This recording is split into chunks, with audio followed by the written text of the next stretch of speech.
அன்பு வணக்கம். நான் ஜே லலிதா எம்ஜி இன்று இந்த வீடியோ எடுக்கின்றேன். இந்த வீடியோவில் நான் சென்ற வீடியோ இருக்குதில்ல, ஜெயலலிதா வீடியோ இருக்குதில்ல, கடைசி வீடியோ ஒன்று போட்டேன் பார்த்தீங்களா? சென்ற வீடியோ சமையல் கோழி சூப்பு வீடியோ அப்லோட் பண்ணியிருந்தேன். அது நேற்று அப்லோட் பண்ணேன். இப்போ இன்றைக்கி 8ஆம் தேதி இன்றைக்கி நான் எடுக்கிற வீடியோ ஜெயலலிதா பற்றிய வீடியோ. இது சென்ற வீடியோ இருக்குதுல்ல, சென்ற வீடியோவுக்கு அதுக்கு முந்தின வீடியோ ஒன்று போட்டான்ல ஜெயலலிதா பற்றி, அவங்க பிறந்தநாளை பற்றி போட்டான்ல, ஜெயலலிதா பிறந்தநாள். அந்த வீடியோ தொடர்ச்சி இந்த வீடியோ. ஓகே, இது அதன் தொடர்ச்சி தான். அந்த வீடியோவில் ஜெயலலிதா பற்றி, பிறந்தநாளை பற்றி எல்லாம் பேசிக்கிட்டு இருந்தேன். அதில் ஃபோட்டோஸ் வச்சேன், ரோஜா பூலாம் வச்சேன், கேக்கு ஃபோட்டோஸ்லாம் வச்சேன். ஆனால் ஒரு விஷயம் அந்த வீடியோவில் சொன்னேன். ஜெயலலிதா அந்த வீடியோவில் கடைசியில் நான் மயில் ஃபோட்டோ வைக்கிறேன்னு சொன்னேன். மயில் பீகாக் இருக்குதில்ல, அந்த மயில் ஃபோட்டோ வைக்கிறேன்னு சொன்னேன், மயில் இறகு வைக்கிறேன்னு சொன்னேன். ஆனால் அந்த ரெண்டும் நான் வைக்க முடியல. காரணம், அந்த வீடியோவில் ஸ்பேஸ் குறைவாக இருந்துச்சு. ஸோ இப்போ நான் அந்த மயில் இறகும் கடைசி கட்டத்தில் நான் வைக்க முடியல. ஸோ இந்த வீடியோ ஜெயலலிதா, இந்த வீடியோ ஜெயலலிதா சம்மந்தப்பட்ட வீடியோ, அவங்களோட வீடியோ தான். அவங்கள பற்றி தான் பேசுகிறேன் நான் கொஞ்சம். ஸோ இப்போ இந்த வீடியோவில் அந்த மயில் இறகும் மயில் படமும் நான் வைக்கிறேன் இதில். ஓகே, இப்போ இந்த வீடியோவில் ஜெயலலிதா பற்றி நான் என்ன சொல்ல போகிறேன்னா, இது வேறு ஒன்றும் இல்லை, ஜெயலலிதா பற்றிய வதந்தி. ஜெயலலிதா மற்ற நடிகர்கள் கூட நடிக்கிறப்ப எந்த ஒரு வதந்தியும் இல்லை, எந்த ஒரு கிசுகிசு செய்தியும் உலகம் முழுவதும் வெளியாகல, தமிழர்களிடையே வெளியாகல. கண்ணன் என் காதலர் அந்த படத்தை நீங்கள் பார்த்தீங்களா தெரியும். எப்படி ரொம்ப நெருக்கமாக ரெண்டு பேர்த்தையும் இணைச்சி எப்படி நடிக்க விட்டுருக்காங்க பார்த்தீங்களா? பாட்டு காட்சியில் கண்ணன் எந்தன் காதலன், கண்ணிலாடும் மாயவன், என்னை சேர்ந்தவன், கனவில் என்னை சேர்ந்தவன். இந்த பாட்டு காட்சியில் நீங்கள் எல்லாரும் போய் யூடியூப்பில் தட்டி விட்டு பாருங்கள். அந்த பாட்டு காட்சியில் ரெண்டு பேரும் எப்படி உரசிக்கிட்டு பாட்டு பாடுறாங்கன்ட்டு, உடம்பு நெஞ்சு உடம்பு உரசிக்கிட்டு ஒட்டிக்கிட்டு எப்படி பாட்டு பாடுறாங்கன்னு பாருங்கள். ஒரு கட்டத்தில் இருக்குது. ஸோ அதெல்லாம் டூ மச்சு. அந்த காட்சியெல்லாம் வச்சதுனால இன்னும் அந்த படத்தில் வேறு காட்சிங்க இருக்குது. மற்ற படங்கள்லேயும் இவங்க ரெண்டு பேரும் ரொம்ப இதாக இருக்கிற மாதிரி பாட்டு காட்சியில், அந்த படத்தில் உள்ள காட்சியில், படக்காட்சியில், இதில் எல்லாமே ரொம்ப இதாக இருந்ததுனால அவங்கள எம்ஜிஆர் ஜெயலலிதா பற்றிய வதந்தி அதிகமாக உண்டாயிருச்சு. ஸோ ரெண்டு பேர்த்துக்கும் லவ் இருக்குன்ட்டு. லவ்ன்னா ஒன்றும் இல்லை, அவங்க நடிச்சிருக்காங்க. அது மட்டும் இல்லை, எம்ஜிஆருக்கு ஜெயலலிதா மேலே விருப்பம் இருந்திருக்குது. ஆனால் அவருக்கு புள்ள இல்லைல்ல. ஸோ இப்போ ஜெயலலிதா மக வயசு, எம்ஜிஆருக்கு மக வயசு இருந்தாலும் படம் எடுக்கிறவங்க என்ன பண்ணிட்டாங்க, தமிழ்நாட்டில் என்ன பண்ணிட்டாங்க பார்த்தீங்களா? ரெண்டு பேரையும் எப்படி இணைஞ்சு நடிக்க விட்டுருக்காங்க பார்த்தீங்களா? அந்த கண்ணன் என் காதலன் படத்தில், கண்ணன் எந்தன் காதலன், கண்ணன் எந்தன் காதலன், கண்ணிலாடும் மாயவன், அந்த பாட்டு காட்சியில் பாருங்கள் எவ்வளோ க்ளோஸாக நடிக்க விட்டுருக்குறாங்க. ஒரு கட்டத்தில் பாருங்கள் அப்படி உடம்பா நெஞ்சோட நெஞ்சாக வச்சு தேய்ச்சிக்கிட்டு இப்படியெல்லாம் படம் இந்தியாவில், தமிழ்நாட்டில் படம் எடுக்கிற தமிழ் ஃபிலிம் இண்டஸ்ட்ரியில் உள்ளவங்க படம் எடுத்திருக்காங்க. ஸோ இது ஒன்று போதும். அதில் இன்னொரு பாட்டும் இருக்குது. என்னமோ ஒரு பாட்டு இருக்குது, ஒரு என்ன, சிரித்தாள் தங்க பதுமை, அடடா அடடா என்ன புதுமைன்னு என்னமோ ஒரு பாட்டு அந்த படத்தில் இருக்குது. ஸோ இப்போ அந்த காட்சியிலெல்லாம் ரொம்ப மோசமாக படம் எடுக்கிறவங்க தமிழ் ஃபிலிம் இண்டஸ்ட்ரியில் உள்ளவங்க அந்த படத்தை எடுத்தவங்க அவ்வளோ மோசமாக படம் எடுத்திருக்காங்க. ஸோ இப்போ ஆளுங்க பார்த்தாலே படம் பார்க்குறவங்களுக்கே தெரிஞ்சு போயிடும், ஓ இவங்க 2 பேத்துக்குள்ளே என்னமோ இருக்குது, காதல் போடுறதுக்கு கிசுகிசு போடுறதுக்குள்ள இருக்குன்னு எல்லாருமே சந்தேகப்படுற மாதிரி போச்சு. அது மட்டும் இல்லை, இது என்ன இவங்க ஜெயலலிதா சின்ன பிள்ளை, சிறு வயசு, எம்ஜிஆர் கிழமை 50 வயசுக்கு மேலே, 55 56 வயசு இருக்கும். 1960களில் எம்ஜிஆர் ஜெயலலிதா கூட நடிச்சிருக்காரு. ஸோ இப்போ இந்த 2 பேரும் அப்பா மக வயசில் உள்ளவங்களை படம் எடுக்கிறவங்க இந்த மாதிரி படத்தை வந்து உருவாக்கினா பாட்டு காட்சி படத்தில் உள்ள காட்சிங்கள்லாம் ரொம்ப நெருக்கமாக மக்கள் பார்த்து சந்தேகப்படுற அளவுக்கு உண்டாக்குனா ஜெயலலிதா எம்ஜிஆரை பற்றி கிசுகிசு இல்லாமல் எப்படி இருக்கும், வதந்தி இல்லாமல் எப்படி இருக்கும் சரிங்களா? இதனால தான் இன்னும் மற்ற படங்கள்லாம் எவ்வளவு இருக்குது எல்லாம் நான் பார்த்துருக்கேன், எம்ஜிஆரை சொல்லிக்கிட்டு இருக்கேன். ஆனால் ஜெயலலிதா மட்டும் ஏன் அப்படி க்ளோஸாக நடிக்க விட்டாங்க? அவர் கல்யாணம் பண்ணிக்க முடியுமா அவங்கள ஜெயலலிதாவை? சின்ன பிள்ளை இல்லை அவங்க, அந்த சமயத்தில் சிறு வயசு தானே. இதெல்லாம் யோசிச்சு பார்த்தாங்களா படம் எடுக்கிறவங்க? இப்போ ஜெயலலிதா வந்து எம்ஜிஆர் இறந்த பிறகு அவங்க கல்யாணம் பண்ணிக்கவே இல்லை. காரணம் என்ன? வதந்தினா கிசுகிசு ரோமஸ்னுவாங்க.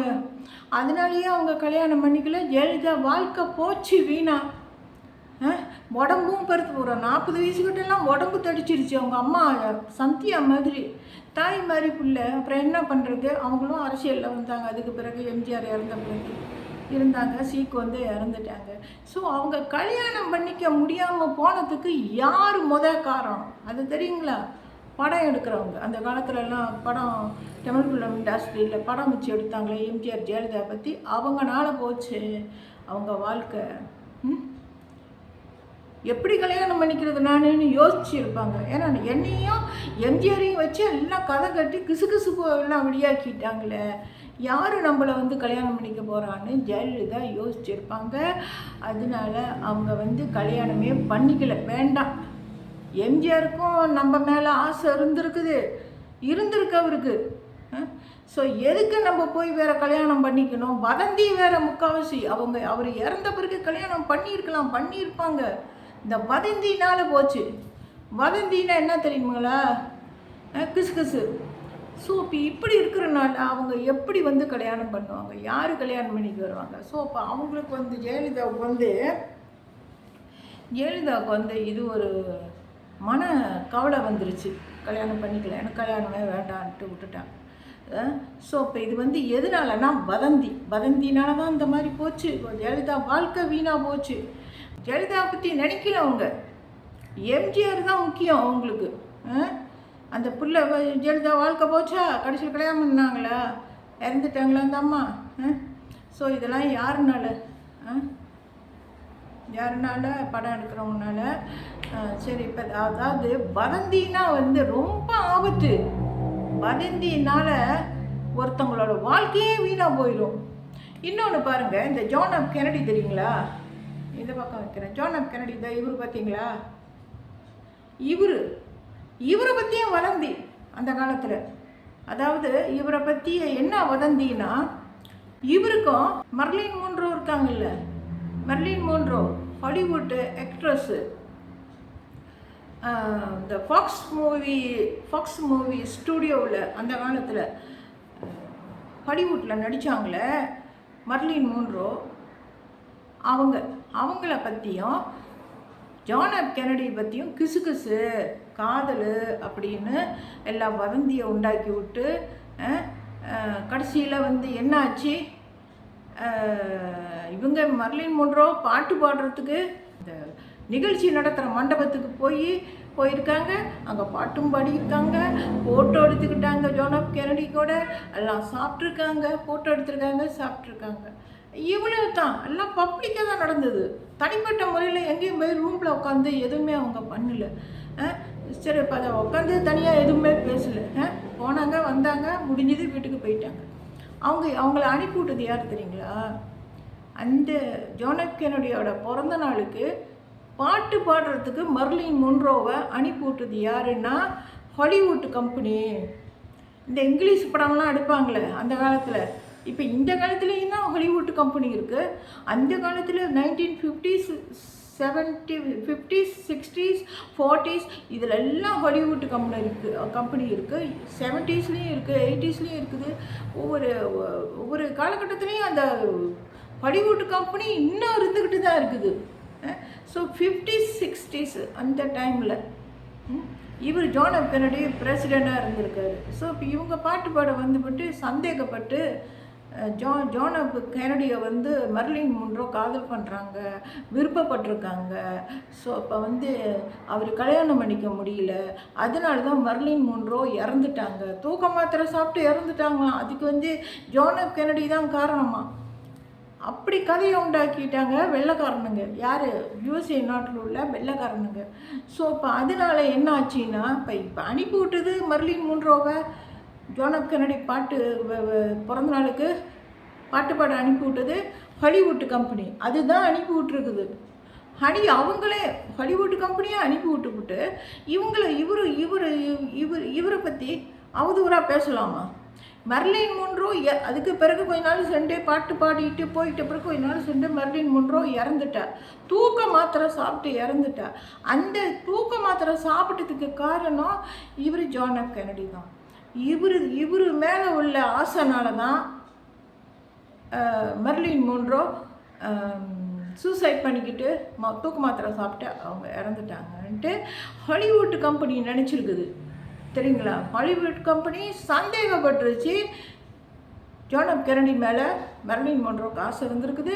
கல்யாணம் பண்ணிக்க முடியாதனால அவங்க தூக்கு மாத்திரை சாப்பிட்டு செத்துட்டாங்க. அதுக்கு பிறகு என்ன ஆகிருக்குது? கொஞ்ச நாள் சென்று 1963 ஜான் எஃப் கென்னடியை 62 63 ஏதோ ஒரு வருஷம் வச்சுக்கோங்க. அவர் இறந்தது தெரியும் தானே? இல்லை 63 நினைக்கிறேன். 63 எஸ் 1963 ஜான் எஃப் கென்னடியை யாரோ சுட்டு கொண்டுட்டாங்க. ஓகே, ஜான் எஃப் கென்னடியை சுட்டு கொண்டுட்டாங்க. அவர் இல்லை, அப்பயே இறந்துட்டார் ஜான் எஃப் கென்னடி. அவரை யார் சுட்டு கொண்டிருப்பா? ஜான் எஃப் கென்னடியை யார் சுட்டு கொண்டிருப்பா? வேற யாரும் இல்லை. மெர்லின் முன்ரோ இறக்கிறதுக்கு காரணம் ஜான் எஃப் கென்னடி தானே. இந்த ஹாலிவுட் கம்பெனி இருக்குதுல்ல யூஎஸ்ஏ நாட்டில், அவங்க ஆளை அனுப்பிவிட்டு ஜான் எஃப் கென்னடியை கொண்டுட்டாங்க. அவங்க அனுப்பிவிட்ட ஆள் தான் ஜான் எஃப் கென்னடியை துப்பாக்கியில் சுட்டிருக்கான். எங்கேருந்து? அந்த கட்டடத்துலேருந்து சுட்டிருக்கான். அவன் பேர் லீ ஆக்ஸ்ஃபோர்ட்டா என்னமோ ஒன்று வரும், லீன்னு வரும் அவன் பேர். அவன் துப்பாக்கியில் சுட்டுட்டான். ஆனால் கடைசி வரைக்கும் அவன் துப்பாக்கியில் சுட்டதா அவன் ஒத்துக்கவே இல்லை. நான் கொல்லவே இல்லைன்னு கடைசி வரைக்கும் அப்படியே தான் இருந்தான். அப்புறம் விசாரணைக்கு கூட்டிக்கிட்டு போகிறப்ப இன்னொன்று ஜேக் பேர் உள்ளவன் ஒரு வெள்ளைக்காரன், ஜேக் பேர் உள்ள வெள்ளைக்காரன் என்ன பண்ணிட்டான்? விசாரணை கூட்டிகிட்டு போகிறப்ப இந்த ஜேக் பேர் உள்ளவன் துப்பாக்கியில் சுட்டு லீ ஆக்ஸ்ஃபோர்ட்டை கொண்டுட்டான். அவன் செத்து போயிட்டான். லீ ஆக்ஸ்ஃபோர்ட் இறந்துட்டான். ஏன் இறந்தான்? இந்த ஜேக்னால. ஜேக்கு ஏன் சுட்டான்? அவன் உண்மையை சொல்லிடுவான் அப்படின்ற அந்த லீ ஆக்ஸ்ஃபோர்ட் இருக்கான, அவன் உண்மையை சொல்லிடுவான்ற பயத்தில் இவன் சுட்டிருக்கான் ஜேக்கு. இந்த ஜேக்கு யாரோட ஆளாக இருக்கும்? ஹாலிவுட் கம்பெனி ஆளாக இருக்கும். ஹாலிவுட்டுக்காரனுங்க அவனுங்க அனுப்பியிருக்கானுங்க இவனை அனுப்பி அந்த விசாரணை கூட்டிகிட்டு போகிறப்ப சுட்டுப்பிட்டு நீ வந்து பைத்தியம் மாதிரியே சிறையிலேயே இருந்து சாவ, அங்கேயே உங்கள் குடும்பத்தை நான் பார்த்துக்கிறேன், நீ அவங்க ஏதாச்சும் எல்லாம் சொல்லி இவனை ஜேக் அனுப்பி விட்ருப்பாங்க. ஸோ இவன் வந்து விசாரணை கூட்டிகிட்டு போகிறப்ப அவனை லீயை சுட்டுட்டான். ஸோ இப்போ அதுக்கு பிறகு அவன் அங்கேயே இறந்துட்டான். அதுக்கு பிறகு இந்த ஜேக் வந்து இதுக்கு சிறைச்சாலைக்கு கொண்டு போனாங்க, ஜெயிலுக்கு போய் அந்த ஜேக் பேர் உள்ளவன் உண்மையை கடைசி வரைக்கும் உண்மையை சொல்லவே இல்லையா. அவன் எவ்வளவோ அடித்து இவ்வளவோ எல்லாம் ஏசி உண்மையை சொல்லுன்னு அடித்து அவனை கொஞ்சம் கொடுமை பண்ணி அவனை வந்து உண்மையை சொல்லியிருக்காங்க அந்த ஜேக்கை, லீயை சுட்டவனை. ஆனால் இவன் உண்மையை சொல்லவே இல்லை. இந்த ஜேக்கு கடைசி வரைக்கும் அந்த ஜெயிலே இருந்து அதாவது மென்டல் மாதிரி போய் இறந்துட்டான். ஏன்னா ஆள் சொல்லியிருப்பாங்க, நீ அங்கேயே போய் இருந்து சாவு, நான் உன் குடும்பத்தை பார்த்துக்கிறேன் அப்படின்னு ஹாலிவுட் கம்பெனி மிரட்டி இருக்கோம் இவனை போன்னு.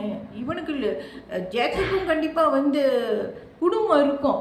ஸோ இவன் பயந்து அவனை சுட்டு புட்டு போய் ஜெயிலையே இருந்து பைத்தியம் மாதிரி இருந்து அவன் ஜெயிலையே செத்து போயிட்டானான். ஸோ ஒரு ஆதாரம் வந்து ஜேக்கும் டியும் தான். இந்த 2 பேருமே வந்து இல்லை, உயிரோடு இல்லை. ஸோ இப்போ கதை இப்படி போகுது. ஸோ அந்த காலத்து கதை ஜான் எஃப் கென்னடி கதை சுட்டுது, சரிங்களா? ஸோ இப்போ வந்து இப்போ என்னென்னா ஜான் எஃப் கென்னடியை சுட்டது யார்? அந்த லீ பேர் உள்ளவன். ஸோ இப்போ வந்து அவன் யாரோட ஆள்? ஹாலிவுட் கம்பெனி படம் எடுக்கிறானுங்களே. ஏன்னா மெர்லின் மொன்ரோ செத்துட்டல்ல, அதனால அவனை கொல்ல வச்சுட்டானுங்க. ஜான் எஃப் கென்னடியை கொல்ல ஆள் அனுப்பி விட்டாங்க, அவன் கொண்டுட்டான். ஸோ இப்போ எல்லாம் முடிஞ்சுது, ஜான் எஃப் கென்னடி கதை முடிஞ்சுது. ஜான் எஃப் கென்னடிக்கு முன்னே மெர்லின் மொன்ரோ தூக்க மாத்திரை சாப்பிட்டு அவன் இறந்துட்டா. கதை இப்படி போச்சு. ஆனால் அமெரிக்காவை பொறுத்த வரைக்கும் சரி, உலகம் முழுவதும் பொறுத்த வரைக்கும் சரி, மெர்லின் மொன்ரோ தூக்க மாத்திரை சாப்பிட்டு செத்துட்டா. காரணம் இந்த ஜான் எஃப் கென்னடினால அப்படின்னு. இப்போ பாருங்கள், இன்டர்நெட்டில் பாருங்கள் எவ்வளோ படம், ஆபாசமான படம் பாருங்க இன்டர்நெட்டில். இங்கே பாருங்கள், இந்த பக்கம் பாருங்கள். அதாவது உண்மையாக வந்து வேற ஆள் கொண்டுட்டானுங்க. ஹாலிவுட் கம்பெனி தான் ஏற்பாடு பண்ணியிருக்க ஆள் ஜான் எஃப் கென்னடியை கொல்றதுக்கு. சுட்டது ஜான் எஃப் கென்னடியை ஹாலிவுட் கம்பெனியோட ஆளுங்க, இந்த லீன்றவன். ஓகே. ஆனால் கடைசியில் எல்லாம் பார்க்குறப்ப என்னன்னா, ஹாலிவுட் கம்பெனி மேலே பழி வராமல் இருக்கிறதுக்கு அவங்க வந்து பழியை யார் மேலே போட்டாங்க? ஜான் எஃப் கென்னடி மேலே. பழி இங்கே போயிடுச்சு, அவனுக்கு தான் கொண்டிருக்கானுங்க. கடைசியில் என்னாச்சு? முதல்ல ஜான் எஃப் கென்னடி இறந்தாரா, அதுக்கு பிறகு என்னாச்சு?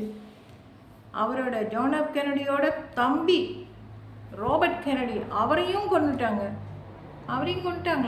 ராபர்ட் கென்னடி, இதை இவர் தான் ராபர்ட் கென்னடி. இதை அவர் பார்த்துங்க, இந்த இவர் தான் ராபர்ட் கென்னடி. இவரையும் கொண்டுட்டாங்க. அந்த கென்னடி பேர்லேயே அரசியலில் யாருமே இருக்கக்கூடாது.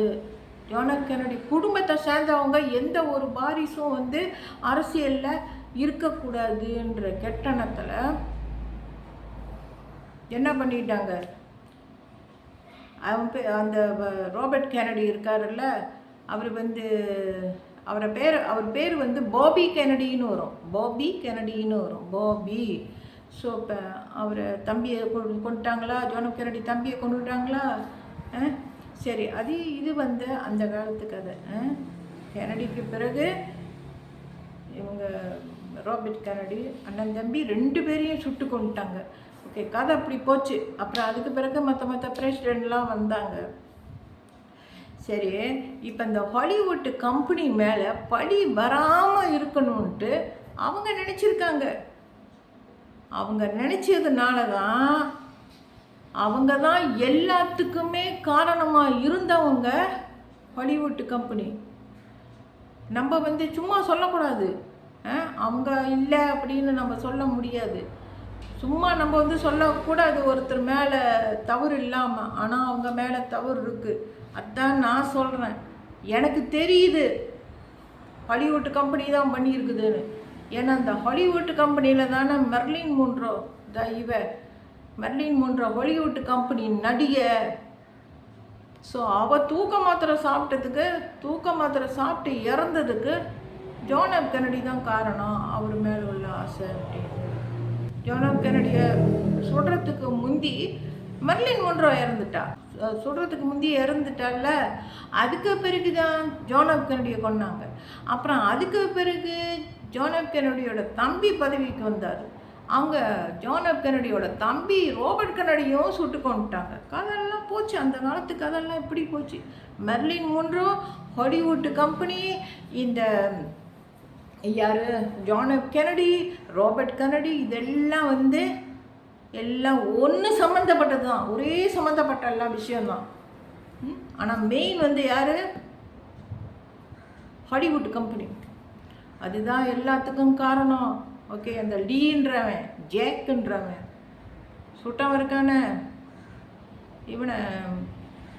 இவர் ஜான் எஃப் கென்னடி சுட்டவர் இருக்காரு, எல்லாமே பயங்கரவாதிங்க. பயங்கரவாதி, மோசமான பயங்கரவாதிங்க. அப்புறம் இன்னொன்று பாருங்கள்,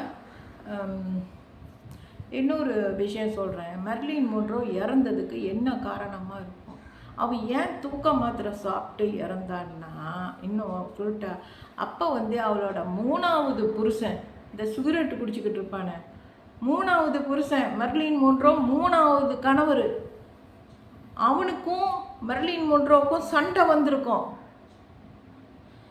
ஜான் எஃப் கென்னடி பர்த்டே ஃபங்க்ஷனுக்கு மெர்லின் மொன்ரோ போயிட்டு வந்த பிறகு மெர்லின் மொன்ரோவோட 3வது புருஷனுக்கும் மெர்லின் மொன்ரோவுக்கும் சண்டை வந்திருக்கும். சண்டை வந்து அவன் ரொம்ப மோசமாக்குது, ஏசி இருப்பான். மெர்லின் மொன்ரோவை ஏசுன்னு ஏசி இருப்பான்.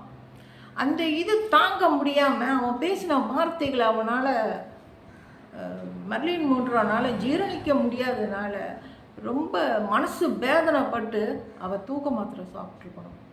3வது புருஷன் கூட சண்டை வந்து தான் மெர்லின் மொன்ரோ தூக்க மாத்திரை சாப்பிட்டு சூசைட் பண்ணிக்கிட்டா. ஜான் எஃப் கென்னடி காரணம் இல்லை. இது புரிஞ்சிக்கல ஆளுங்க. புருஷனால தான் 3 புருஷனில் 3வது புருஷன் தான் கெட்டவன், ரொம்ப கெட்டவன்.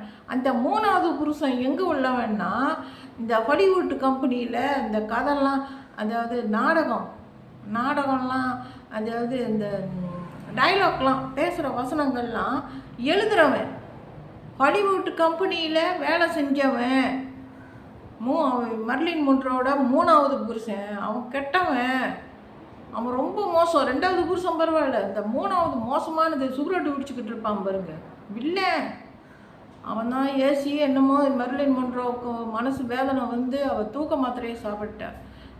ஏன்னா மெர்லின் மொன்ரோ அவளும் சரியில்லை.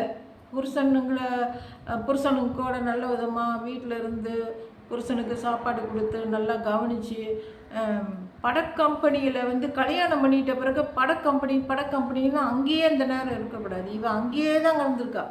ஸோ புருஷனுங்க யாரும் அவள் கூட வாழ முடியல, எல்லாம் போயிட்டானுங்க. மொதல் புருஷன் சிறு வயசுலேயே கல்யாணம் பண்ணி அவன் விட்டுட்டு போயிட்டான், டைவர்ஸ் பண்ணிட்டான். இந்த 2வது 3வதுன்னு சொல்கிறேன், 2வது கொஞ்ச நாள் சென்று போயிட்டான். இந்த 3வது புருஷன் அவன் தான் பயங்கரமான ஆள். அவன் படக்கம்பெனி இருக்குத, ஹாலிவுட் கம்பெனி, அவனுங்களோட ஆள் இவன் ஏசி இருப்பான் மெர்லின் மொன்ரோவை. அங்கே போய் பாட்டெல்லாம் போய் பாடியிருக்க, ஃபோட்டோலாம் நெருங்கி எடுத்திருக்கான்ட்டு. ஸோ ஏதோ பிரச்சனை அவள் செத்து போயிட்டா. அவன் மெர்லின் மொன்ரோ இறக்குறதுக்கு ஜான் எஃப் கென்னடியா காரணம். மெர்லின் மொன்ரோ இறந்த பிறகு ஜான் எஃப் கென்னடியை கொண்டுட்டானுங்க. அவனை கொண்டுன்னு ஜான் எஃப் கென்னடி இறந்த பிறகு தம்பியை கொண்டு வந்தாங்க பதவிக்கு, ராபர்ட் கென்னடியை. அவனையும் சுட்டு கொண்டுட்டானுங்க. வேற யாராக இருக்கும்? எல்லாம் யோசிச்சு பார்த்தா, சிந்திச்சு பார்த்தா இந்த மெர்லின் மொன்ரோனால தான். மெர்லின் மொன்ரோ படக்கம்பெனி, ஹாலிவுட் கம்பெனி, வேற யாராக இருக்கும்? இவங்க தான் இருக்கலாம்னு நான் சொல்கிறேன். இவங்க தான் நான் உறுதியாக சொல்ல முடியாது, இருக்கலாம்னு சொல்கிறேன். ஏன்னா நமக்கு தெரிஞ்சது அவ்வளோதான், எனக்கு தெரிஞ்சது அவ்வளோதான். அவங்களா தான் இருக்கணும், எனக்கு ஒரு சந்தேகம் இருக்குது. ஸோ அப்போ நான் அது இந்த வீடியோவில் நான் பேசுகிறேன். ஸோ இப்போ இன்னொரு விஷயம், ஜான் எஃப் கென்னடி போனார், ராபர்ட் கென்னடி போனார். இவங்க 2 பேர் இறக்குறதுக்கு முந்தி, அண்ணன் தம்பி இறக்குறதுக்கு முந்தி இவங்க மெர்லின் மொன்ரோ இறந்து போனாங்க. ஸோ இப்போ அதுக்கு பிறகு வேறு பிரசிடெண்ட்டாக கொண்டு வந்துட்டாங்க. இப்போ கதைலாம் இப்படி போயிருக்குது, எவ்வளோ விஷயம் போயிருக்குது. யூடியூப்பில் கூட வீடியோலாம் போயிருக்கு, நான் பார்த்தேன். சரி, இப்போ இன்னொரு விஷயம், இப்போ ஜெயலலிதாவுக்கு ஏற்பட்ட இந்த வதந்தி, ஜெயலலிதாவுக்கு ஏற்பட்ட வதந்தி கிசு மாதிரி யாருக்கு? ஜான் எஃப் கென்னடிக்கும் மெர்லின் மொன்ரோவுக்கும் இருந்திருக்குது. இந்த 2 பேர் கிசு வதந்தினால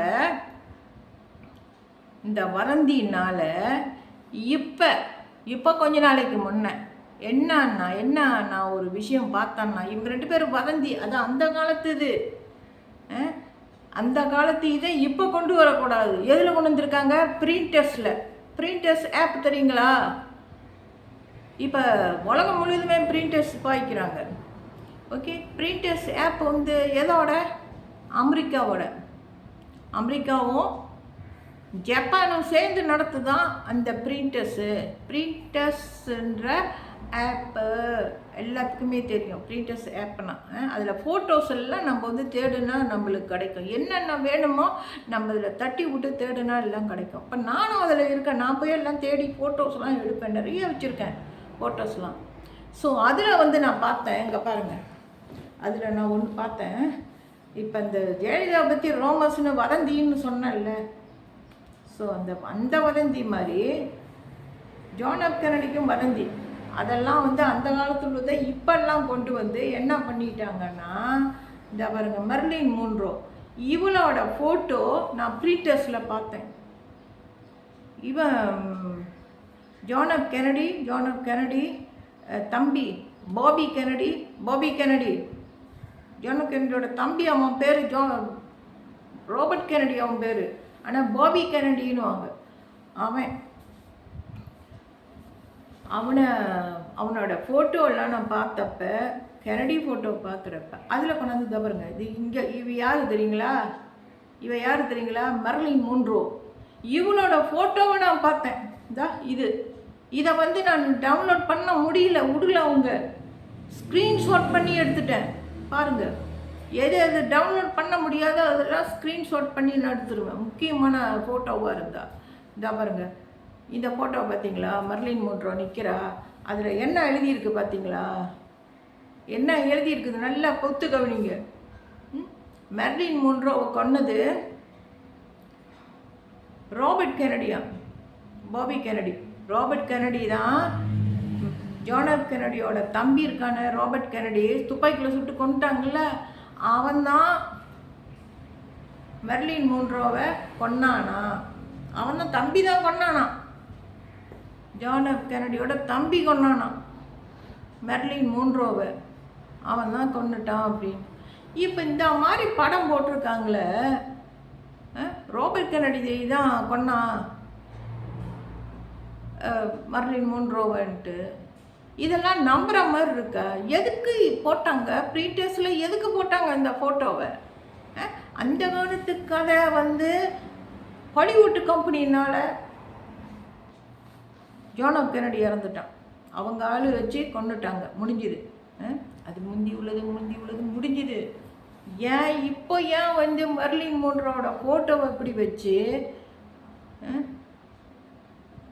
ராபர்ட் கென்னடி தான் கொண்டுட்டான். ஜான் எஃப் கென்னடியோட தம்பி தான் கொண்டுட்டான் ராபர்ட் கென்னடி. யார்? மெர்லின் மோன்ரோவான்னு ஏங்க எழுதியிருக்காங்க? இங்கே ஏன் எழுதணும்? மெர்லின் மோன்ரோ ஃபோட்டோ வச்சு ஏங்க அப்படியெல்லாம் எழுதியிருக்கானுங்க? இது யார் எழுதியிருப்பா? அது பாருங்கள். ராபர்ட் கென்னடி கொண்டுட்டானா? யாரை? மெர்லின் மோன்ரோவை. கொன்னது யார்? ஹாலிவுட் கம்பெனி மேலே தவறு வராமல் இருக்கிறதுக்கு இவனை ராபர்ட் கென்னடி அவன் மேலே பழிய போட்டாங்க. யார்? ஜான் எஃப் கென்னடியோட தம்பி மேலே பழிய போட்டானுங்க.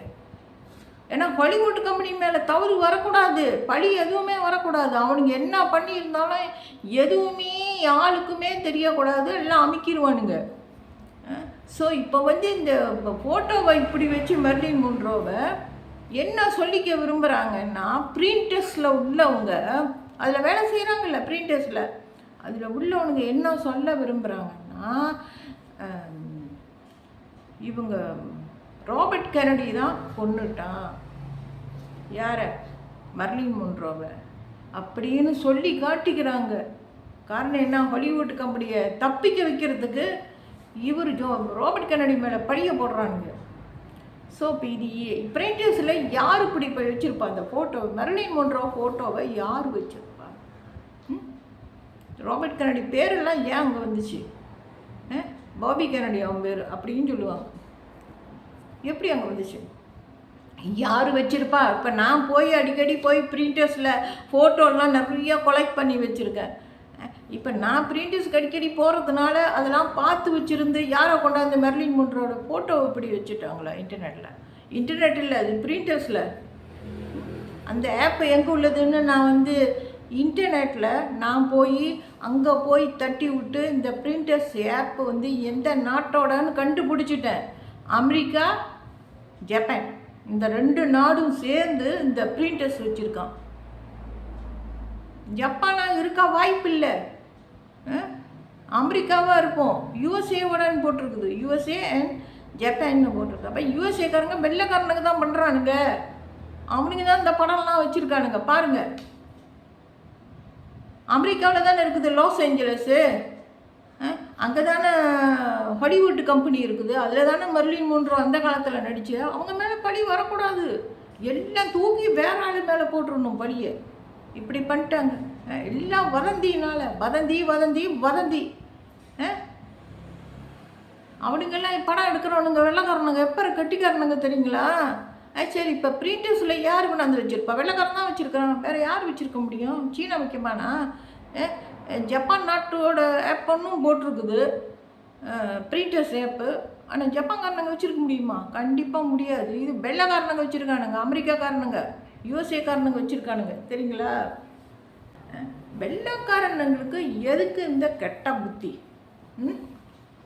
எதுக்கு இங்கே கொண்டாந்து வச்சானுங்க மர்லின் மோன்ரோவை? அவங்களுக்கு தெரிஞ்சது அவ்வளோதான், பெற்ற வேண்டியதான். ஓகே, இவ்வளோ தான். இவ்வளோ நேரம் நான் ரொம்ப நேரம் பேசிட்டேன். ஓகே, இதுக்கு பிறகு வீடியோ முடிக்கலான்னு நினைக்கிறேன்.